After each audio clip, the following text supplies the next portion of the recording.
वो बाबू मार दिया के नाम लेने की मनाही की गई है, इसलिए आदरणीय मंचस्थ सभी नेतागण तो हो गया 2 घंटा आप सभी जानते हैं, सबसे पहले मैं जननायक अपने पुरखा के चरणों में श्रद्धासुमन अर्पित करते हुए कहना चाहती हूँ, साथियों, जो केंद्र की सरकार है या बिहार की डबल इंजन की सरकार है, ये बोले थे कि सबका साथ सबका विकास, लेकिन भूल करता है चमन बदल गया, चमन करती है आसमान बदल गया, लेकिन आसमान कहता है कुछ नहीं बदला है, नाश नहीं है, जब का फट बदल गया है। इसलिए साथियों, आज जो भी पिछड़ा के लोग यहाँ उपस्थित है, आपको जाहिर होगी, ये जो सरकार है, ये महात्मा गांधी के हत्यारे है, ये हमारा बिहार के लोग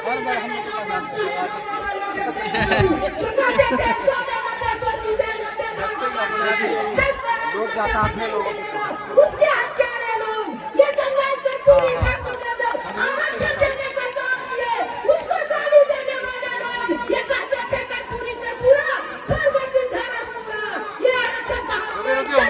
हमारे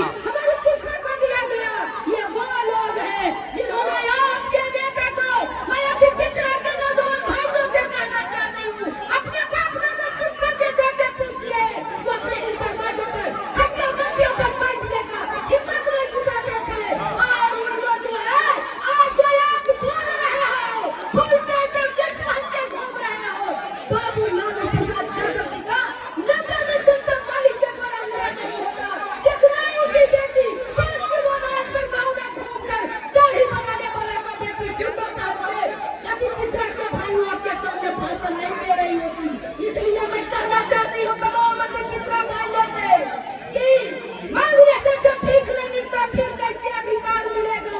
चूहा के बच्चों से पूछो दिल्ली से क्या प्यार मिलेगा। इसलिए तमाम अपने पिछड़ा के भाई, आपको एकजुट होने की जरूरत है। जब कर्पूरी ठाकुर ने अपने पिछड़ा भाइयों को 12% आरक्षण दिए और बाबू लालू प्रसाद यादव जी आज तो इस देश ही नहीं दुनिया के सबसे बड़े समाजवादी नेता है, और बाबू लालू प्रसाद यादव के साथ साथ आदरणीय इस राष्ट्र की पहली महिला मुख्यमंत्री राजमाता राबड़ी देवी ने 18% आरक्षण दिया, तब जाके अति पिछड़ा का बेटा बेटी एसपीओ बीडीओ बनने लगा। और मैं कहना चाहती हूँ भाइयों, अति पिछड़ा के भाइयों, और उससे भी बढ़ करके बाबू तेजस्वी प्रसाद यादव ने कहे जिसकी जितनी भागीदारी उसको मिलेगी उतनी हिस्सेदारी, जाति का जनगणना करके आपको 25% आरक्षण देने का काम किए, और सारे आरक्षण को मिला करके 65% बहुजनों का 10% प्रगतिशील समाज के लोगों को आरक्षण मिला करके 75% आरक्षण देने का काम किए, और उस सरकार को, उस हिटलरशाही सरकार को केंद्र में भेजने का काम किए कि नब्बे अनुसूची में शामिल करिए, लेकिन बेईमान सरकार अम्बेडकर को गाली देने वाले लोग, हमारे संविधान को नहीं मानने वाले लोग मनुस्मृति लागू करना चाहते हैं, ये लोग उसको नब्बे अनुसूची में शामिल करने का काम नहीं किया है। इसलिए मैं कहना चाहती हूँ कि पिछड़ा के भाइयों, जननायक कर्पूरी ठाकुर कहते थे वोट का राज और छोट का राज, पिछड़ा पावे 100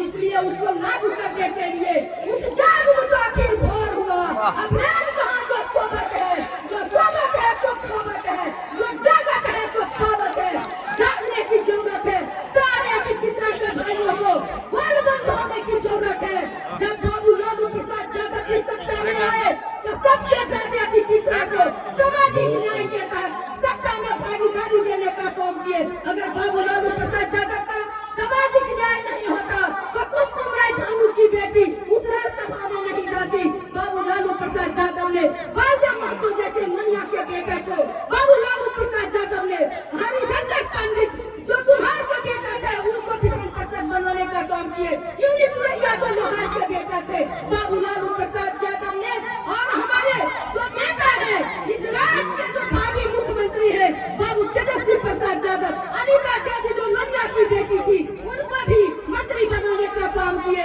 उर्मिला ठाकुर को दाढ़ी बनाने वाला को बेटी को उस सदन में, उच्च सदन में, विधान परिषद में भेजने का काम किया। पिछड़ा के भाइयों, जहाँ माँ के पेट में पलने होने वाले बच्चों की तकदीर लिखी जाती है। इसलिए मैं तमाम अति पिछड़ा को, समय कम है, इसलिए मैं तमाम अति पिछड़ा के भाइयों को अपील करना चाहती हूँ कि पहली दफा सहनी का बेटा कैप्टन जयनारायण निषाद को बाबू लालू प्रसाद ने केंद्र में मंत्री बनाए, विद्यासागर निषाद को राज्यसभा, कई जो 107 अति पिछड़ा के भाइयों को भेजने का काम किए। मैं अपनी बातों को खत्म करते हुए मैं कहना चाहती हूँ सारे अपने अति पिछड़ा भाइयों को कि फानुस बनकर जिसकी हिफाजत खुदा करे वो सम्मा किया उसे, जिसे रोशन खुदा करे, खुदा आप लोग हो और रोशन कीजिए। तेजस्वी प्रसाद यादव जी के हाथों को मजबूत कीजिए। 2025 में मुख्यमंत्री बनेंगे, माई बहन योजना से लेकर सारे पेंशन जितना है सब कुछ मिलेगा। पूर्व में उन्होंने जो 94,000